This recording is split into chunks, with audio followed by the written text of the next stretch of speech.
Hi friends, సింపుల్గా టేస్టీగా ఉప్మా చేస్తున్నా నేను. ఆ గ్లాస్తో 2 గ్లాస్ రవ్వ తీసుకున్నాను.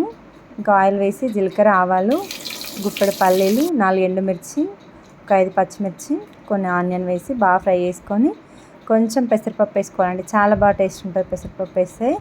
కరివేపాకు ఇవన్నీ వేసి బాగా మిక్స్ చేసుకొని ఇప్పుడు టమాటా వేసుకుందాం. అన్నీ బాగా గోలిన తర్వాత టమాటా వేయాలండి. టమాటా వేసి ఇంకా కలపొద్దు. సాల్ట్ వేసి ఒక 1 మినిట్ అలా మూత పెట్టాలి. మూత తీసేసి ఇలా కలిపేసుకొని ఇప్పుడు దీంట్లో వాటర్ వేసుకోవాలి.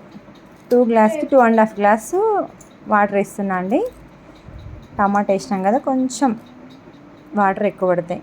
ఇప్పుడు కొన్ని ఆనియన్స్ ఫస్ట్ వేసిన, కొన్ని ఆనియన్స్ ఇప్పుడు వాటర్లో వేసుకొని కొత్తిమీర వేసి మూత పెట్టాలి. బాగా మరిగిన తర్వాత రవ్వ వేసి ఇలా కలుపుకొని మళ్ళీ 2 మినిట్స్ మూత పెట్టి మగ్గించుకోవాలి. అంతే. ఉప్మా చట్నీతో తినే వాళ్ళు చట్నీతో తినండి. నాకైతే పెరుగుతో చాలా ఇష్టం అండి. వీలైతే మీరు ఇలా పెరుగుతో తిని చూడండి, చాలా బాగుంటుంది.